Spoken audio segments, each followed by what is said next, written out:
લીલિયા તાલુકાના જિલ્લા પંચાયત સદસ્ય વિપુલભાઈ દુધાતનાઓ દ્વારા ગઈકાલના રોજ એક દારૂ વેચતાનો આક્ષેપ કરતો અને એક વિડીયો વાયરલ કરેલ, જે બાબતે લીલિયા પોલીસ દ્વારા તાત્કાલિક ચેક કરતા કનુભાઈ વાઘેલાઓનો પ્રોહિબિશનનો ગુનો દાખલ કરવામાં આવેલ અને કડક કાર્યવાહી હાથ ધરવામાં આવેલ। આ સાથે જ અમરેલી જિલ્લા પોલીસ દ્વારા 2024માં કુલ 5075 પ્રોહિબિશનના ગુના દાખલ કરવામાં આવ્યા છે। આ વર્ષના એપ્રિલ મહિના સુધીમાં 1779 પ્રોહિબિશનના ગુના દાખલ કરવામાં આવેલ છે અને વધુમાં વધુ કેસો જિલ્લામાં તથા લીલિયા પોલીસ સ્ટેશન વિસ્તારમાં પણ પ્રોહિબિશનના કરવામાં આવે એના માટે વારંવાર ડ્રાઈવ રાખવામાં આવતી હોય છે।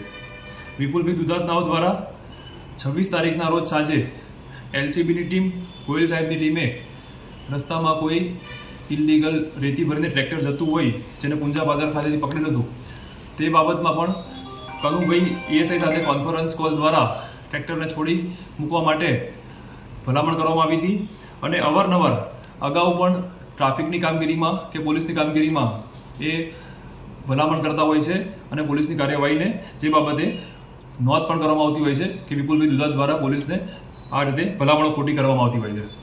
લીલિયા પોલીસ દ્વારા આવા કોઈ પણ બનાવો રેતી ના હોય, દારૂ ના હોય, તેના માટે કાયદેસરની કાર્યવાહી કરવામાં આવતી હોય છે। આજે આ જ બાબતે એસપી સરના ઇન્સ્પેક્શન દરમિયાન વિપુલભાઈ દુધાતનાઓ પોતાના અલગ અલગ 10 માણસો સાથે રજૂઆત કરવા આવેલ।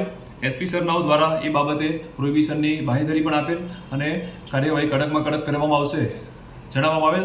સાથે જ વિપુલભાઈ દુધાતનાઓની જે અલગ અલગ નોંધો કરેલ છે તેનું ધ્યાન દોરતા અને એમને રજૂઆત ઉગ્ર કરતા અંતે પોતે ત્યાંથી બહાર નીકળી ગયેલ અને બહાર જઈને પોલીસ પર ખોટા આક્ષેપો કરવામાં આવેલ। તમે